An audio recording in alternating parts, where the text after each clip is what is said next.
दाखल होतो, 4-5 महिन्याची कैद होते, 10-15 हजाराचा जुलमाना होतो. जमतंय का मग? कर. म्हणजे साहेब एसीत बसून कुणीतरी भडकाऊ भाषण करायला लागले आणि आमची शिकणारी पोरं रस्त्यावर उतरून दगड मारायला लागली आणि हिथून दंगली व्हायला लागल्या आणि महापुरुष दंगलीसाठी फक्त राहिले आणि विचारांसाठी कुणीच नाही राहिलं. व्याख्यानाचे कार्यक्रम नको म्हणायला लागले, नाच गाण्याच्या कार्यक्रमाला तोडच उरली नाही. गावा पातळीवर गेल्यावर मी झापतो, मला का म्हणलं लाख रुपये उडवतो, का 10 जणांनी जरी कॉन्ट्री गेली 1000 रुपयाची तरी व्याख्यानाचा कार्यक्रम होते. पण नाही, 2-2 लाख रुपये डॉल्बीवर एका मिनिटात उडवणारी माणसं आपल्या समाजात आहेत. नाच गाण्याचा कार्यक्रम म्हणलं की ह्यांनी 5-5 हजाराची कॉन्ट्री करतात. ते म्हणते गौतमीला आणायचं असलं तर सांग, 1000ची 5-5 हजार देतो कॉन्ट्री, फक्त घरी कळून देऊ नको मी 5 हजार दिली म्हणून. पण तिला आणा, तिने येणार, नाचणार. नाचण्याला विरोध नाही बरं का, कला म्हणून तिला सॅल्यूट आहे, आपला कलाकार म्हणून सॅल्यूट आहे. पण ती कला 4 बिताडाच्या आतमधली आहे, ती चवाट्यावरची नाही. ही मी जी करतो ही चवाट्यावरचा विषय आहे, 4 भिंतीत बोलण्याचा विषय नाही. मग हे कळलं पाहिजे ना आम्हाला, कोणचा विषय कुठं ठेवायचा, कोणत्या वक्त्याला कुठं बोलवायचं, खायला काय लावलंय. आणि हे शिवचरित्र सांगतं बरं का, छत्रपती शिवाजी महाराजांचं शिवचरित्र सांगतं की बाई ही वाचवायची असते, नाचवायची नसते. बाई वाचवायची असते, नाचवायची नसते. बाई वाचवण्याचा आमचा संस्कार आहे, बाई नाचवण्याचा चौकात संस्कार नाही आमचा. त्यामुळे इथून पुढच्या काळामध्ये शिवजयंती असू द्या किंवा पवित्र कार्यक्रम असू द्या, या कार्यक्रमाच्या निमित्तानं आम्ही आमच्या घराची ही जी उमऱ्याची लाज आहे, ही आबरू आहे, अशी चव्हाट्यावर आणता कामा नाही. एवढं जरी कळलं तरी लय झालं. बाकी डान्स बिन्स या गोष्टीला विरोध नाही. नाचायला कोण नाही म्हणते, नाचायला अजून विरोध नाही. मंडळाच्या अध्यक्षाची मिरवणूक असते, कुणीतरी इलेक्शनला उभं असतं, तिकीट मिळालं की मला महाराष्ट्रातली सगळ्या डॉल्बी आण म्हणायचं, नाचा. वाढदिवस असतो तुमचा, वाढदिवसाला लय भारी डॉल्बी आणा, नाचा. म्हणजे नाचण्याचं जे आचारसंहिता आहे ही आमच्या आजच्या युवकांना कळायला पाहिजे. आणि तरुणाईचं रक्त आहे, जल्लोष पण केला पाहिजे. गॅदरिंग असते कॉलेजचं, आणला का दिवस रात्र नाच. पण हल्ली आमच्याकडे फक्त महापुरुषाची जयंती असली की नाचायला पुढे. ते बी कसं, गावाकडे तर आमच्या डेंजर लोक असते. ह्या गलीतून मिरवणूक चालली, तिथं गडी आडवा येणार, एक झालंच पाहिजे, एक झालंच पाहिजे, यार बसली एक झालंच पाहिजे. मग एक म्हणता अध्यक्ष, मंडळाचा सचिव यांच्या पोटात कालवायला लागते. यार म्हणलं 10 वाजायच्या पुढे जर गेलं तर कसं होईल पाणी. म्हणून मग काय केलं जातं, त्याला थोपवण्याचा प्रयत्न केला जातो. बघायला गेलं तर त्यानं रुपया मी पट्टी दिलेली नसते, 1ही रुपया दिलेला नसते. फक्त कुणीतरी पुण्या मुंबईला एखादा चांगला नोकरदार माणूस राहिलेला असतो, व्यावसायिक असतो ना का, पुण्याचे उद्योगपती. गावाकडे गेले फेमस संकल्पना आहे, पुण्याचे प्रसिद्ध उद्योजक. इथे वाट्या टाका ना, पण तिकडे जाऊन पुण्याचे प्रसिद्ध उद्योजक. आणि ते आपलं कधी मध्ये जातंय गावाकडे 1000-2000 रुपये सुट्ट करून जातं, 100 रुपयाचे 5 ते 2-3 जणाला अख्ख्या गावात त्याचा बाबा प्रसिद्ध उद्योजक. हे ना गडी टंगाट चालू आणि त्याचा कार्यक्रम चालू. चांगला कार्यक्रम असतोय शिवजयंतीचा किंवा भीम जयंतीचा किंवा अजूनपणचा, त्याच्यात त्याला नाचायचं असतं. बरं नाचावं, नाचतंय बी असं की त्या रिदमचा ह्याचा काडीचा संबंध नाही, रिदमचा ह्याचा काडीचा संबंध नाही. मी एकदा व्याख्यानाच्या निमित्तानं चाललो होतो, मला जायला थोडा वेळ होणार होता, ट्रॅफिक खूप लागला आणि समोरच आता माझ्या व्याख्यानाचं स्थळ होतं. मी काच खाली गेली, त्या काचेच्या शेजारी 2 व्यक्ती बोलत होते एकमेकांना. त्यातला एक होता मंडळाचा अध्यक्ष ज्याने कार्यक्रम आयोजित केला होता व्याख्यानाचा, आणि दुसरा होता डॉल्बीवाला. आणि त्याला जायचं होतं, ते सुरुवातीचे 10-15 मिनिटं फक्त त्यांचं चालू होतं, पुन्हा आपला कार्यक्रम चालू होणार होता. पण मला उशीर व्हायला लागला, काय नाही. तर त्यांच्या दोघात बातचीत चालू होती. आम्हाला जाऊ द्या की साहेब, ते डॉल्बीवाला विनंती करत होता मंडळाच्या अध्यक्षाला, जाऊ द्या की साहेब, मला तुम्ही 10 मिनिट म्हणला राव, 15 मिनिट झाली तरी हलायला तयार नाही, जाऊ दे मला आता, कधी यायची तुमची पोरं काय. ती मंडळाचा अध्यक्ष त्याला म्हणला, साहेब 5 मिनिटं फक्त थांबा, अजून आत्ताच पोरं गेल्या टाकाटाकीला. म्हणला एकदा तिकडून आली. टाकाटाकी म्हणजे कळलं का तुमच्या भाषेत, 90, 30, 60 ते पॅक भरलेले असतात. एक जणांना बंगा बिचून आपली येतात पोरं नाचायला. मग ही काय म्हणला की आताच 5 मिनिट झालेले पोरं टाकाटाकी करायला गेले, ती आली की पुन्हा तुझी डॉल्बी घेऊन जा, कारण त्याच्यानंतर पोरं नुसत्या जनरेटरच्या आवाजावर सुद्धा नाचते. नुसता जनरेटरचा आवाज भट नाचला तरी बी नाचते. आणि खरंच आहे की ते औषध पोटात गेल्यावर जगातल्या कोणत्याच संगीताची गरज नाही, कारण मी तुझा डॉल्बीच असला वाजत बसते, सुम पडतं एकदम. अरे दारू पिऊन जर आमची लेकरं शिवजयंतीत नाचायला लागली, याच्यापेक्षा मोठं अधपतन कोणचं आहे का. ज्या शिवाजी राजाच्या मावळ्यामध्ये एकही मावळा व्यसनी नव्हता, सगळ्याच्या सगळे निर्व्यसनी मावळे होते. त्या मावळ्याने दारू पिऊन नाचावता. हे फक्त महाराजांच्या ह्याच्यात नाही बरं का, जेवढे सगळे महापुरुष असतील त्या सगळ्या महापुरुषांमध्ये हे सगळं सेम चालू आहे. आमचे अनुयायी फक्त त्यांचा नाचण्यापुरते उरलेत, त्यांना वाचण्यापुरते कोणी उरले नाहीत. व्याख्यानाचा कार्यक्रम ठेवायचं म्हटलं की नाकं मुरडत येते, आणि नाच गाण्याचा कार्यक्रम डॉल्बी म्हणलं की लाखानं पैसे वत्ते ती, आणि पुन्हा बॉम्बलायचं आमची लेकरं वागळ्या वळणावर चालली होती. मग चांगल्या वळणासाठी तू काही प्रयत्न केले? तू असा कोणता इव्हेंट साजरा केला? हिरो होऊन जावं ना ह्या माध्यमातून. सगळ्या महापुरुषांनी जर प्रेरणा शिवाजी महाराजांची घेतली नसती तर ते आज महान झाले असते का? कुणीही असू दे. मी मगाशीच म्हणलं, मी वंदन करतो भारतरत्न डॉक्टर बाबासाहेब आंबेडकरांना, कारण त्यांनी छत्रपती शिवाजी महाराजांचं लोककल्याणकारी राज्य डोळ्यासमोर ठेवून राज्यघटना लिहिली होती. मी वंदन करतो साहित्यरत्न अण्णाभाऊ साठेंना, ज्यांनी शिवाजी महाराजांचा पोवाडा सगळ्यात पहिल्यांदा रशियामध्ये गायला होता. मी वंदन करतो पुण्यश्लोक अहिल्यादेवी होळकर यांना, ज्यांनी शिवाजी महाराजांचं कारभार डोळ्यासमोर ठेवून गादी चालवली. मी वंदन करतो महात्मा ज्योतिबा फुल्यांना, ज्यांनी शिवाजी महाराजांची समाधी रायगडावर शोधली. बघा हे सगळे महापुरुष, तुम्ही प्रेरणा घेतली का नाही? आणि अजून एक आत्ताच्या तुमच्या कालखंडातलं उदाहरण द्यायचं म्हटलं तर कर्मवीर भाऊराव अण्णा पाटील. कर्मवीर भाऊराव अण्णा पाटील आपल्या जवळचा सातारा जिल्हा, त्या साताऱ्यामध्ये एक कॉलेज काढलं कर्मवीर भाऊराव अण्णा पाटलाने, मान्यता वगैरे आणली, त्याला नाव दिलं शिवाजी महाविद्यालय सातारा. अजूनही आहे, कधी गेलं तर बघा, मोठी बिल्डिंग आहे मेन रोडवर. मग त्याची मान्यता वगैरे घेतली, मग बांधकाम चालू केलं. खालचं बेसमेंटच संपलं की लगेच पैसेच कमी पडले. आता तात्याला प्रश्न पडला की आता ही म्हणजे अण्णांना प्रश्न पडला की आता बांधकाम करायचं कसं. जरा चिंता वाटायला लागली, कारण कॉलेज तर आलंय, शिक्षणाची सोय झाली पाहिजे. मग ही बातमी त्याच साताऱ्यातल्या एका गर्भ श्रीमंत माणसाला समजली की असं असं कर्मवीर भाऊराव अण्णा पाटलांनी एक कॉलेज आणलंय, त्याला शिवाजी महाविद्यालय असं नाव दिलंय, आणि त्यांना आता त्याचं बांधकाम करण्यासाठी पैसा कमी पडू लागलाय, निधी कमी पडू लागलाय. मग तो गर्भ श्रीमंत आला की तात्याला भेटायला, तात्याला भेटला, तात्याला म्हणला सॉरी अण्णाला आला, अण्णाला भेटला. अण्णाला म्हणला, अण्णा मी असं ऐकलंय की तुम्ही अमुक महाविद्यालय आणलंय आपल्या साताऱ्यात, आणि त्याचं बिल्डिंग बांधायला लागलात, तुम्ही इमारत बांधायला लागलात. मग एक काम करा, त्या इमारतीला इथून पुढे जेवढा सगळा खर्च लागेल सगळा खर्च मी एकटा देतो. जेवढा निधी लागेल सगळा निधी मी एकटा देतो. फक्त माझी एकच अट आहे छोटीशी. अण्णा म्हणले काय? ते कॉलेजला दिलेलं तेवढं नाव फक्त बदला, बाकी मग सगळा खर्च मी एकटा करतो. काय वाटलं असं अण्णाला? आपल्यातला एखादा असला असता, म्हणला असता 1 मिनिटात भाऊ माझं तर मुर्दे, तुझ्या बायकोचं नाव देतो, तुझ्या लेकराचं नाव देतो, तू मनचित त्याचं नाव देतो रे, इतकं पैसे भेटायला लागलं म्हणल्यावर काही प्रॉब्लेम आहे. आताचा मावळा. अण्णाने तसं केलं नाही. ज्यावेळेस तो गर्भ श्रीमंत म्हणला की सगळा पैसा बांधकामाला लागणार, आम्ही एकटा तुला द्यायला तयार आहे, फक्त कॉलेजचं नाव बदल. हे शब्द ज्यावेळेस अण्णाच्या कानी पडले, अण्णाची तळपायच्या मस्तकाला गेली आणि त्यांनी ठणकावून सांगितलं त्या गर्भ श्रीमंताला, अरे वेळ पडली तर जन्मदात्या बापाचं नाव बदलेल, पण कॉलेजला दिलेलं शिवाजी महाराजांचं नाव मी कधीच बदलणार नाही. याला म्हणायचं निष्ठा, याला म्हणायचं विचार, याला म्हणायचं शिवभक्त. कसलं जाज्वल्य आहे. आमच्यातला काय म्हणला असता, बरं आहे की सगळी बिल्डिंग बांधून होती, नुसतं नाव तर बदलायचं.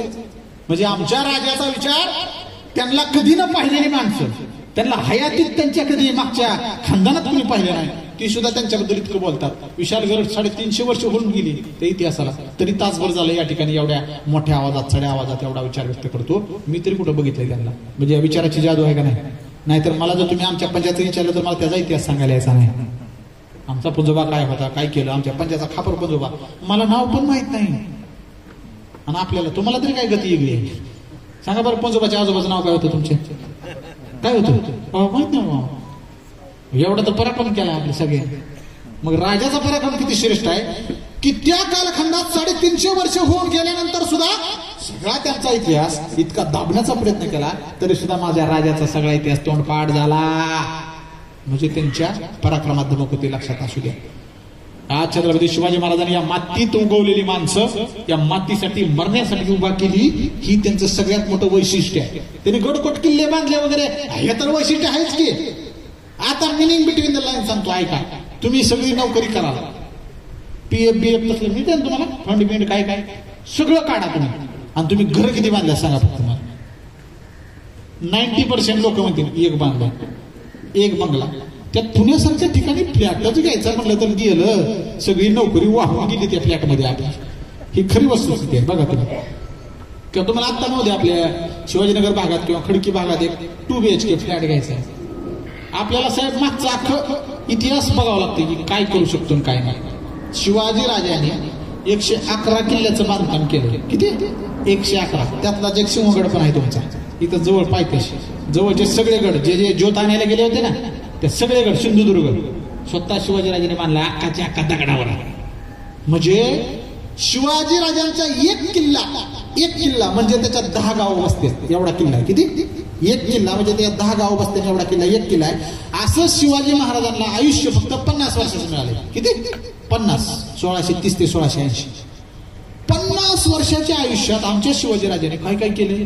3 लाखाची फौज उभा केली, 800 आरबारा जहाज उभ्या केली आणि 422 किल्ले जिंकले. त्यातले 111 किल्ले स्वतः बांधले, ज्यातला एक किल्ला म्हणजे 10 गाव.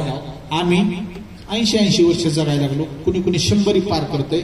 एवढा आधुनिक काळ आहे तरी सुद्धा आयुष्यभर काम करून आम्ही फक्त एक बंगला बांधतो ज्याच्यात तुमचा नातू सुद्धा राहू शकत नाही. मर्म आहे का नाही सांगा. आणि जावा सिंहगडावर कधीच आहे अजून मी त्या पायरीवर चढताव की तुम्ही. आणि आपली घरं कुठं आहे ती? जावा जुनी घरं बघा गावाकडे जाऊन राहिली ती का पहिली डासळी तिकडं माती झाली त्याची. म्हणून राजा श्रेष्ठ आहे की त्यांनी बांधलेलं बांधकाम आजही जसंच्या तसं आहे. फक्त इंग्रजांनी जर मध्ये राडा केला नसता अजून बी आमचा रायगड जगातला सगळ्यात मोठं शक्तीस्थळ असला असता. आजही आहे पण ते दिसायला नाही ना, फक्त भिंती राहिल्या. जाळा आमचा रायगड हो, जाळा. किती दस्तऐवज मेले. म्हणून आज जेवढं शिवाजी महाराज आपल्याला कळतात का, हे 2%, 3% शिवाजी महाराज माहित आहेत आपल्याला. अजून 99%, 98% महाराज दफन झाले त्या रायगडावरच. कारण तो इतिहासच आमच्यापर्यंत आणून दिला नाही. आणि हे तेव्हाच ज्यावेळेस असे वक्तृत्वाचे कार्यक्रम होते, प्रबोधनाचे कार्यक्रम होते. नाहीतर नंगाणा चालूच आहे, धांगड धिंगाणा चालूच आहे, भांडणं त्यांना चालूच आहे, खोटा इतिहास रुजवायला चालूच आहे. त्या रायगडावर तुम्ही कधी जावा, ज्याला व्यसन सोडायचे रायगडावर शिवाजी महाराजांच्या समाधीवर हात टाका आणि शपथ घ्या उद्यापासून व्यसन करणार नाही. खरंच शक्ती आहे त्या रायरी कादंबरीमध्ये माझं तेच लिहिलेलं आहे. सगळ्या युवकांना कसं मार्गदर्शन करायचं, इन्स्पायर करायचं ते त्याच्यामध्ये लिहिलं. लक्षात असू दे. आमच्या छत्रपती शिवाजी महाराजांनी स्त्री जन्माचं स्वागत केलं. शिवाजी राजांना पहिली पोरगी झाली होती. माता भगिनींनो, शिवाजी महाराजांना पहिली पोरगी झाली, तिचं नाव सखुबाई. फलटणच्या बजाजीराजा निंबाळकरांचा पोरगा महादेवराजा निंबाळकरांना दिली. छत्रपती संभाजी महाराजांना सुद्धा पहिली पोरगी झाली, भवानी बाळ नाव होतं तिचं. हे का सांगितलं मी? कारण आपल्या दोन्ही छत्रपतीला पहिल्या पुरी झाल्या. त्या पोरं तर झाली नो डाऊट, पण पहिल्या काय झाल्या त्या पुरी झाल्या. त्याच्यामुळं शिवाजी महाराजांना मानणारा, छत्रपती शिवाजी महाराजांना जय म्हणणारा प्रत्येक अनुयायी, त्यांचा भक्त, त्यानं स्त्री जन्माचं स्वागत केलं पाहिजे. कारण महाराजाला पहिली पोरगी होती आणि त्यांनी स्वागत काय केलं? पहिली बेटी तूप रोटी, साक्षात तुळजाभवानी जन्माला आली. आणि तुझं बेटा तोंड मोठ काय लागलं? पोरगी झाली पहिली म्हणून ह्यानं 2 दिवस जेवण केलं नाही, बायकोचं 5-6 दिवस तोंड बघितलं नाही, पुरीचं तर महिनाभर तोंड बघितलं नाही. आणि तीच पोरगी पण शाळेत गेली, 10वीत पहिला नंबर आणलाय आणि उद्घाटनाला सत्काराला ह्या बापाला पण बोलवलं. तीच बाप ज्यानं पोरीचं तोंड बघितलं नव्हतं महिनाभर, त्याच पोरीनं बापाला सन्मान प्राप्त करून दिलाय समाजात. हे होत, हे शिवचरित्र आहे. आम्हाला फक्त ते धागडधिंगा, रक्ताच्या चिरकांड्या, लढाया, अरे त्याच्यापेक्षा लय लांब आहे शिवचरित्र. शिवाजी या शब्दाचा अर्थ मी तुम्हाला जो सांगेल किंवा मीच तो तयार केला की आजपर्यंत शिवाजी म्हटलं की शिवाजी या नावाला उलट वाचलं तर जीवाशी असं होतं. जो संबंध हयातभर जीवाशी खेळला आणि आपल्या सगळ्यांचा जीव त्यानं संरक्षित केला, त्याचं नाव शिवाजी असं आपण म्हणतो. पण इथून पुढच्या काळामध्ये जर कोणी तुम्हाला विचारलं शिवाजी या शब्दाचा अर्थ तुम्ही एका वाक्यात मला सांगा, तर आज विशालगडला या 512 आर्मी बेस कॅम्प मध्ये जे व्याख्यान दिलं, या व्याख्यानातून माझा हा जो विचार आहे, एवढाच विचार जरी तुम्ही तुमच्या लेकराला सांगितला, बास व्याख्यानाचे सार्थक झालं. मग इथून पुढच्या काळामध्ये तुम्हाला जर कोणी विचारलं की शिवाजी म्हणजे काय सांगा, तर तुम्ही त्यांना एवढंच सांगा, शिवाजी मधला शी म्हणजे शिकायचं, वा म्हणजे वाचायचं, जी म्हणजे जिंकायचं, आणि शिकायचं, वाचायचं, जिंकायचं म्हणजे शिवाजी. काय पाहिजे व्याख्या अजून याच्यापेक्षा भारी? ही आताच्या आधुनिक काळाची व्याख्या आहे, पहिली नव्हती. आपण काढायची, आपण इन्व्हेंट करायची. महाराजांना जे आवडत होतं ते काय काय सतत तुम्ही काय केलं पाहिजे, अपडेट केलं पाहिजे. आज अभिमान वाटतो. सगळे सैन्य आपल्या देशाचं संरक्षण करतात सीमेवर, आहे का नाही. पण जर त्यांना कोणी असं म्हटलं असतं तुझ्या हातात बंदूक देणार नाही, तुला आम्ही रणगाडा देणार नाही, त्या रणगाड्यातल्या दारू गोळा देणार नाही, वात देणार नाही, तुला काहीच देणार नाही, आणि तिथं जायचं उभं राहायचं संरक्षण करायचं, जमलं असतं का. म्हणजे आपला जवान सीमेवर शस्त्रांशिवाय जर असेल तर आपला देश धोक्यात आहे. पण जर तो शास्त्र पारंगत असेल तर तो बलशाली आहे. आणि त्या जवानाला शास्त्र पारंगत करण्याचा संस्कार जर कोण करत असेल तर ते तुम्ही इथं बसलेले सगळेजण करतात. इथं रात्रंदिन जागून आणि काम करून या वर्कशॉपमध्ये रणगाडे तयार करताय, कमी पैशात रणगाडे तयार करताय, दर्जेदार वेपन्स तुम्ही निर्मिती करताय. त्यामुळे या देशाच्या निर्मितीमध्ये संरक्षणामध्ये तुमच्या प्रत्येकाचा तेवढा मोठा हातभार आहे, लक्षात असू द्या. आपल्या राजाला अपडेट झालेल्या गोष्टी आवडत होत्या. ते काय काय वक्ते येतात बघा, तुम्हाला माहिती आहे का, पाठांतरित वक्ते असतात ते. त्यामुळे वक्ते आणताना सुद्धा शेंडके साहेब थोडं पाठीमागचं पुढचं त्याचं बघूनच आणावे. कारण आमच्यात बी दोघं तिघ असे गँग आहेत का, साला ते काय बोलतात वेगळ्याच लाईनला. मग अशी म्हणलं ना का ते असं असं चिलकाड्या बिलकाड्या, अरे बाबा ती माहिती आहे आम्हाला, वाचनीय पिढी झाली, युट्यूबवर टाकलं तर कळतंय कसं कसं काय झालं. तू आत्ताच्या लेकराला तुझी प्रतिभा काय आहे सांगायची, इतिहास तर सगळेच सांगतात, वाचून पाठ करून सांगायचा विषय. मग एक असंच ते एक क्लिप फिरत होते बघा, 65 किलोची तलवार चालवून गेला. काय म्हणते ते, 65 किलोची तलवार चालवून गेला, आग्र्याहून 2 तासात घोडा तर राजगडावर आणला. पटतंय का हे माणूस, मग पचतंय का हे आपल्याला. असा कोणता माणूस आहे जी 2 तासात आग्र्याहून घोडा राजगडावर आणते, सांगा बरं. ती बी 17व्या शतकात. अरे इमान येणार नीट इमान एवढ्या 21व्या शतकात हे असले गाबुळे वक्ते असलं काहीतरी वक्तृत्व करतात. आणि आमच्या डोक्यात तेच राहते, आपली सुद्धा बारकी बारकी पोरं वक्तृत्व स्पर्धेत भाग घेताना असलं बोलतात. मग मी खोडून काढतो ती 65 किलोची तलवार. अरे तुझा हात किती किलोचा आहे आणि तू 65 किलोची तलवार कसं काय चालवणार. शिवाजी महाराजांनी जगातली सगळ्यात कमी वजनाची तलवार तयार केली. Shivaji Maharaj is not only a king but also engineer, but also architecture.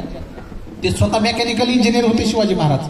त्याच्यामुळे त्यांनी काय केलं, तलवार जी असते ती हलकी असली पाहिजे. तलवार पहिली अशी असायची, त्याला मुठच नसायची. मग वरून जर एखाद्या शस्त्रावर वार पडला शत्रूचा आणि ते जर असं घासत घासत आली तर हे तुमची 4ही बोटं तुटून खाली पडायची. हे शिवाजी महाराजांच्या लक्षात आलं. मग शिवाजी महाराजांनी बंद मुठीची तलवार इन्व्हेंट केली की मूठ अशी नाही पाहिजे, त्याला बंद पाहिजे मूठ अशी, जेणेकरून जरी तलवारीचा असा वार घसरत आला तरी बोट शाबूत राहिली पाहिजे. ह्याला म्हणायचं इनोव्हेशन. आमचा राजा इतका इनोव्हेटिव्ह होता. आणि जिथं कमी तलवार वजनाची असली तर आपण जास्त वेळ असं करू शकतो का नाही. जाऊ बरं 10 किलोची तलवार घेऊन असं करा, अरे उठायला येईल का तुला गाड्या.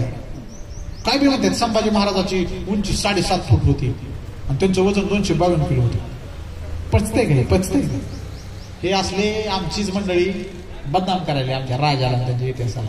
शिवाजी राजे हे देव नव्हते, पण आता आपल्यासाठी देवापेक्षा कमी नाही, लक्षात असू दे. आणि शिवाजी महाराजांना चमत्कारी गोष्टीत अडकून ठेवू नका. भविष्यात आमची पिढी म्हणली पाहिजे की शिवाजी महाराजांनी काहीच केलं नाही, जे केलं ते तुळजाभवानीनेच केलं का, ती त्याला प्रसन्न होती. मग तुळजाभवानीनं आशीर्वाद होता शिवाजी राजांना, याचा अर्थ काय, तुळजाभवानीने सगळं केलं का नाही. भवानी मातेवर श्रद्धा होती शिवाजी महाराजांची, माझी आहे तुमची आहे. मग शिवाजी महाराजाला तलवार भेट दिली. शिवाजी महाराजांची तलवार आऊसाहेब जिजाऊने भेट दिली. त्या जिजाऊला तुम्ही तुळजाभवानी म्हणा, तीच आहे ती भवानी तलवार. नाव भवानी होतं. आणि जर महाराजांना दिली असेल त्यांनी भवानी तलवार, मग एवढ्या सगळ्या पुढच्या वर्षात चाकू बी दिलं नाही कोणाला, एक चाकू सुद्धा भेट नाही दिली. आणि आता आपल्याला जर दिला असता समजा चाकू भेट, आपण त्याच्यावर लढाई केली, लोक काय म्हणले असते, तुझं नाही करतो तुला देवाने दिलेल्या म्हणलं ती मनानं होतच असते काय. म्हणजे शिवाजी महाराजाचं हे सगळं चरित्र हे स्वतःच्या हिमतीवर उभा केलेलं आहे. त्यांना सगळ्यांचा आशीर्वाद होता, त्यांची देवावर प्रचंड श्रद्धा होती, पण राजाची अंधश्रद्धा नव्हती. मी एवढी सगळी 60-62 पुस्तकं वाचली शिवाजी महाराजांची. शिवाजी महाराजांनी अमुक लढाई जिंकण्यासाठी कुठं नवस केलेलं माझ्या वाचण्यात आलं नाही, किंवा मुहूर्त बघून शिवाजी महाराजांनी एखादी लढाई लढली हे पण माझ्या वाचण्यात आलं नाही. पण शिवाजी महाराजांचा त्या गोष्टीवर विश्वास होता. शुभ कार्याला असावे शकून अपशकून. अरे माणसं तिथं मारायला आलाय, आपण काय बघत बसायचं थांबा अजून मुहूर्त आलेला नाही, त्याला मारून जाईल की आपल्याला. छत्रपती शिवाजी महाराजांच्या संपूर्ण इतिहासात अगडबंब ताकदीची माणसं होती. त्याच्यामध्ये एक उदाहरण सांगावं वाटतं आपल्याला. बेहलोलच्या लढाईची, आपल्या नेसरीची लढाई, आणि नेसरीमध्ये जी लढाई झाली त्याच्या आधीची बेहलोल सोबत लढाई झाली. तिथं आपले कुर्तुजीराव गुजर हे सरसेनापती होते आपल्या स्वराज्याचे, आणि त्यांची आणि बेहलोल खानची लढाई झाली. शिवाजी महाराजांनी सांगितलं होतं त्या बेहलोलला चारी मुंड्या चित्त करा, त्याला जित्ता सोडू नका, जसा आहे त्याचं गाडून या. पण झालं उलटच. त्यानं नामोनिशान मिटवायच्या आधी त्यानं हरला आणि पाया पडायला लागला कुर्तुजीराव गुजरांच्या. हुजूर माफी, हुजूर हमें माफी चाहिए, इसके बाद आंख उठाकर नहीं देखेंगे आपके स्वराज्य तक, ये जबान है हमारी. हे भांडलं. कुर्तुजीराव गुजर म्हणले जाऊ दे आता काय असते, असा बी मरून मेलाय त्याला अजून काय मारायचं, सोडून दिला. पण ही गोष्ट शिवाजीराजांना कळली, आणि शिवाजीराजांना कळल्यानंतर शिवाजीराजांनी खरबडीत पत्र लिहिलं कुर्तुजीराव गुजरांना, आणि ते काय लिहितात, कसूर केला कुर्तोजी, सरसेनापती हात आपण स्वराज्याचे, ज्याला ठेचायला पाहिजे होता त्याला जित्ता सोडून दिला, त्याला अभय दिला, हाच नाग पुन्हा आपल्या स्वराज्याला डसल्याशिवाय राहणार नाही. आता त्या बेहलालचा मस्तक छटल्याशिवाय तोंड नाकू नका आम्हाला प्रतापराव. हे नुसतं पत्र लिहिलंय शिवाजी महाराजांनी. त्या बेहलोल खानचं मारण्यासाठी पत्र लिहिलेलं कुर्तुजीराव गुजराने वाचलं. एका मिनिटात त्यांच्या हातातून पत्र खाली पडलं. त्यांनी घोडा घेतला, घोडावर मान टाकली, तलवार घेतली, समशेर घेऊन निघाले. कुणाला म्हटले सुद्धा नाही चला रे पोरांनो. कुठे गेले? नेसरीच्या लढाईत, जिथं बेहलोलचा तळ बसला होता. आणि त्यांच्यासोबत 6 मावळे गेले लगेच. अरे बाबा सरसेनापती चालले, आपण पण गेलं पाहिजे दिला. ते सगळे जण घोड्यावर फिरले. 7 जण मिळून त्या नेसरीच्या त्या तळावर घुसले. त्या तळात अप्रॉक्सिमेटली अंदाजे 1.25 लाख फौज होती बेहलोल खानची. किती? 1.25 लाख. कशाला म्हणते 1.25 लाख? 1.25 लाख हत्यारबंद फौजेमध्ये हे आपले फक्त 60 सरदार घुसले. रक्ताच्या चिळकांड्या उडाल्या. कुणाचे काय तुकडे किती मिळाले गणती नाही त्याची. तास 2 तास तो संवार चालला. एका आपल्या त्या सरदाराने 100 माणसं कापली, मुंड्या उडवल्या, पण अखेर त्याच्यातून एकही जिवंत माघारी आला नाही. त्या मातीत मिसळून गेली. इतके तुकडे झाले त्यांचे त्या 7 जणांचे. म्हणून ते गाणं आहे, वेडात मराठे वीर दौडले 7. ते 7 हे आहे कुर्तुजीराव गुजरांनी ते. आणि कुर्तुजीराव गुजरांच्या या मरणानंतरचा सन्मान, जसं तुमच्यात शौर्य चक्र वगैरे दिलं जातं ना, मरणोत्तर पुरस्कार तुमच्यात देतात, हे शिवाजीराजांच्या कालखंडातून आले. मग शिवाजी महाराजांनी त्या कुर्तुजी गुजरांना मरणोत्तर पुरस्कार दिला, प्रताप गाजवला म्हणून. आणि त्यांचं नाव आता प्रतापराव गुजर म्हणून ओळखलं जाऊ लागलं इतिहासात. आणि इथपर्यंतच थांबले नाही. कुर्तुजीराव गुजर मेले. त्यांची घरात एक मुलगी होती जानकी नावाची. त्या पोरीला स्वतःच्या पोरासोबत विवाह करून दिला. जगाच्या पाठीवर असलं उदाहरण आहे का? पंतप्रधानानं सरपंचाची पोरगी केल्याला कधी उदाहरण आहे का? मुख्यमंत्र्यानं गावातल्या एखाद्या छोट्याशा पंचायत समिती सदस्याची पोरगी केलेली कधी उदाहरण आहे का? ते त्याच्यावरच बघते साहेब, खालचं बघत नाही. सोयरी आपण करताना बाहेर तुम्ही जे आता तुमच्या आर्थिक स्थैर्य आहे का त्याच्यावरच बघता, एक टप्पा खालचं बघत ना. मग शिवाजी महाराजांनी ही समता आणली. शिवाजी महाराजांनी विषमता पसरवली नाही, आणि शिवाजी महाराजांनी उच्च निश्चितता पाहिली नाही. म्हणजे एका सरदाराची पोरगी करून घ्यायला राजाला कमीपणा वाटला का? नाही. हे शिवचरित्र आहे राव. आम्ही काय शिकायचं महाराजांकडून? हे शिकायचं. आगळबंब ताकदीची माणसं जशी शिवाजी महाराजांकडे होती, तशीच छत्रपती शिवाजी महाराजांकडे स्वतःच्या जीवाची पर्वा न करणारी माणसं होती. मरण्यासाठी स्पर्धा करायची. मग विचार करा, ज्यावेळेस सिद्धीजोरनं वेढा टाकला होता आपल्या पन्हाळगडाला, पन्हाळगडाला सिद्धीजोरनं वेळा टाकला. मुंगीला सुद्धा वरी जायची परवानगी नव्हती. एवढा सगळा कडेकोट बंदोबस्त. माझा राजा सह्याद्रीचा सिंह कोंडला गेला, तो फक्त एकदाच. तो कुठं? पन्हाळगडावर. 4 महिने झाले खाली वरी जायचा विषय नव्हता. मग एक नाम युक्ती सुचली बहिर्जी नायकांना. शिवाजी महाराजांचं रूप घेऊन कुणीतरी भेटायला जायचं सिद्धीजोहरला, आणि त्याला सांगायचं की राजा शरण आलाय. राजा शरण आला, बातमी समजली की काय होईल? सैन्य दिल्लं होईल. ते वेळा टाकल्याला दिल्ला होणार. आणि मग मागच्या वाटेनं बाजीप्रभू देशपांडेला घेऊन काही 400-500 मावळे घेऊन विशाळगडाकडे जायचं योजना ठरली. पण सगळ्यात मोठं प्रश्नचिन्ह उभं राहिलं. काय होतं प्रश्नचिन्ह? साक्षात मृत्यूला मिठी मारायला जाणार कोण? मग तुम्ही शिवाजी महाराजांसारखं दिसता.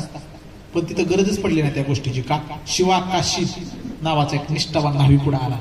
राजा द्या चिरटोप मला घालतो, राजा द्या तुमची मोजली घालतो, राजा द्या तुमची ते कवड्याची माळ राजा घालतो, जातो राजा निर्व्या छातीला जातो, राजा द्या मी जातो.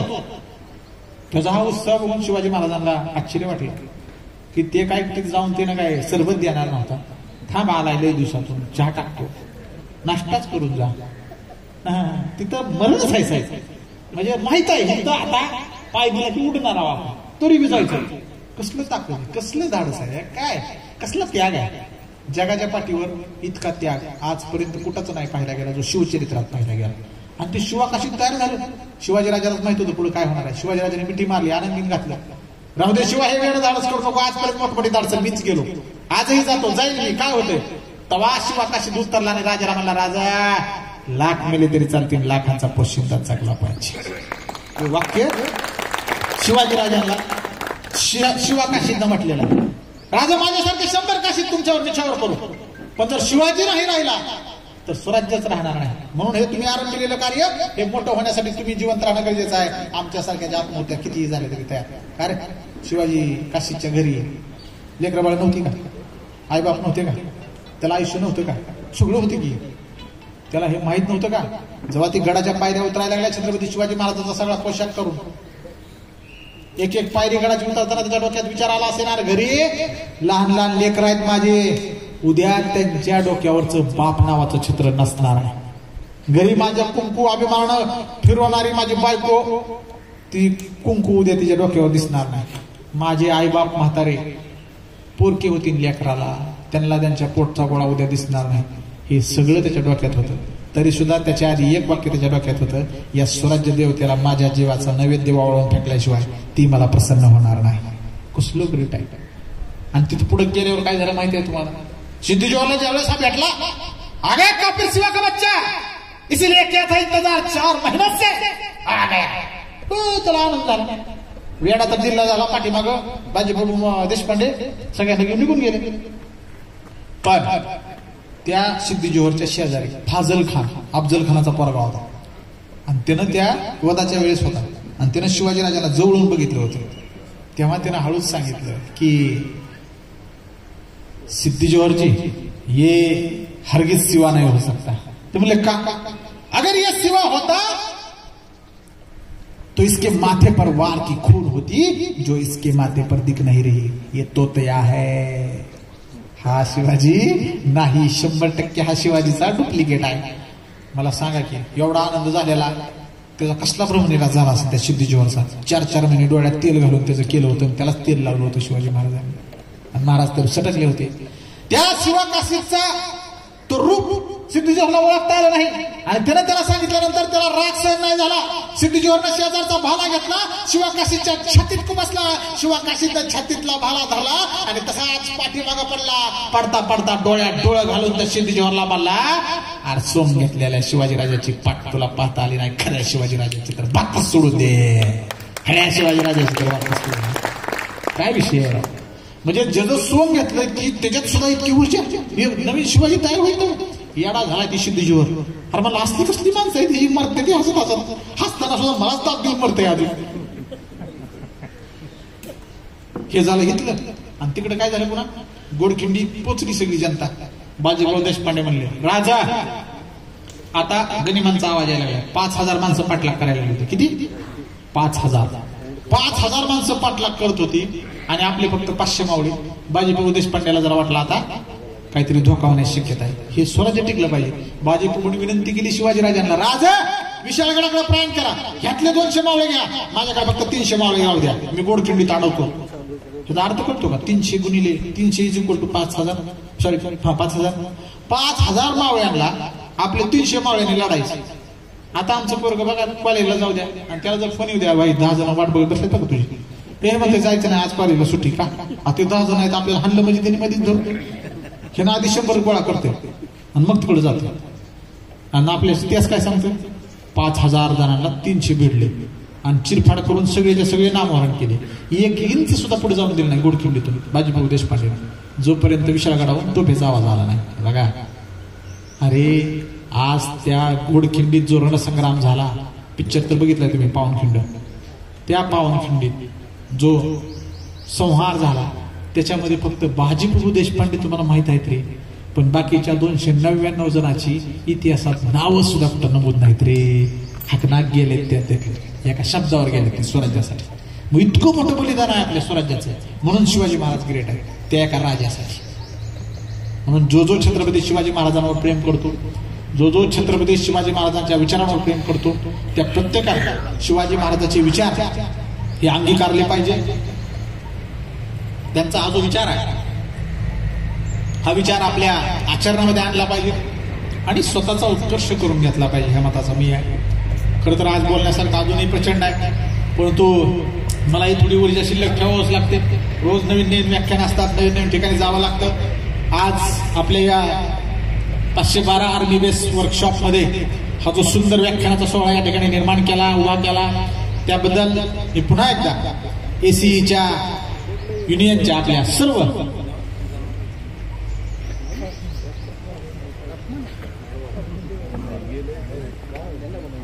जेवढे सगळे आपले पदाधिकारी आहेत त्या सगळ्या पदाधिकाऱ्यांना सुद्धा मी या ठिकाणी मनापासून अभिनंदन करतो. आणि अभिनंदन करत असताना आवर्जून सांगावं असं वाटतं की सध्या शिवाजी महाराज या संकल्पनेबद्दलचं जे प्रेम आहे ते प्रेम आमचं कुठं कमी होत चाललंय याचाही विचार आम्ही या टप्प्यावर करणं गरजेचं आहे. कारण ज्यावेळेस मी गावोगावी जातो, मगाशी म्हटलं की व्याख्यानाचा कार्यक्रम म्हटलं की मोजकीच गर्दी पुढे असणार आणि नाचगाण्याचा कार्यक्रम म्हटलं की पोलीस प्रोटेक्शन आणावं लागणार. मग जर नाचगाण्याच्या कार्यक्रमाला न कुणी आमंत्रण देता निमंत्रण देता तुम्हाला येता येतो, तर मग आता अशा कार्यक्रमाला की ज्यातून छत्रपती शिवाजी महाराज आम्हाला कळतात इथं का नाही जायचं. आज या ठिकाणी लहान लहान लेकरं आली नाही, परंतु त्या लेकरांसाठी तुम्हाला सांगतो की आमचे थोर शिवचरित्रकार दिवंगत शिवाजीराव भोसले त्यांच्या व्याख्यानात एक खूप सुंदर गोष्ट सांगायची आणि ती गोष्ट मी तुम्हाला सांगतो. एक जिल्हा परिषदची शाळा होती आणि त्या जिल्हा परिषदच्या शाळेमध्ये इन्स्पेक्शन येणार होतं. आता इन्स्पेक्शन म्हणजे तुम्हाला तर माहित असेल की मोठे मोठे अधिकारी येतात, काही प्रश्न विचारतात वगैरे वगैरे. ते येणार म्हणून कळलं की मुख्याध्यापक थोडासा गडबडीत झाला. अरे म्हणलं आता कोण साहेब येणार आपल्याला, म्हणलं अवघडच आहे, कसं काय करायचं काय नाही. मग ते म्हणले की आता इथून पुढच्या काळामध्ये जर आता असे साहेब येणार असतील तर करायचं काय. मग त्या काळात शाळेत एक शिपाई होता, शिपाई म्हणला साहेब अजिबात टेन्शन घ्यायचं नाही, म्हणला मला फक्त 2000ची नोट द्या, मी सगळं करून घेतो.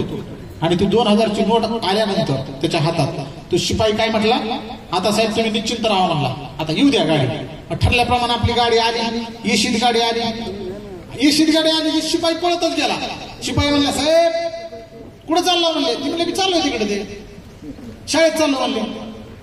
शाळेत चाललो म्हणले की ते म्हणले थांबा, तुमच्या आवडीचा ब्रँड आणून ठेवला म्हणले, चिचा खाली शिजायला सगळं ठेवलेला आहे, सोबत माणसं सुद्धा आहेत म्हणले, तिकडे जाऊ नका इकडे चला. पण साहेबला इमानी होता. साहेब म्हणला मी भ्रष्टाचारी नाही, ड्रायव्हर घे म्हणला गाडी डायरेक्ट. कुठं हा शाळेत गाडी गेली, शाळेत गाडी गेली, साहेब उतरलं की पळतच गेलो. आता कसे साहेब आले बघा, अशा पद्धतीनं ते पण साहेब तसेच चलत यायला लागले. साहेब चलत आले आणि त्यांनी काय केलं, डायरेक्ट शाळेत एंट्री मारली. पहिल्याच लाईनीत एक मुलगा बसला होता, त्या मुलाला प्रश्न विचारला,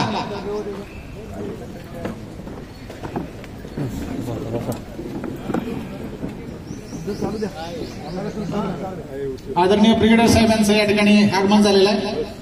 उनका मैं तहे दिल से यहाँ स्वागत करता हूँ.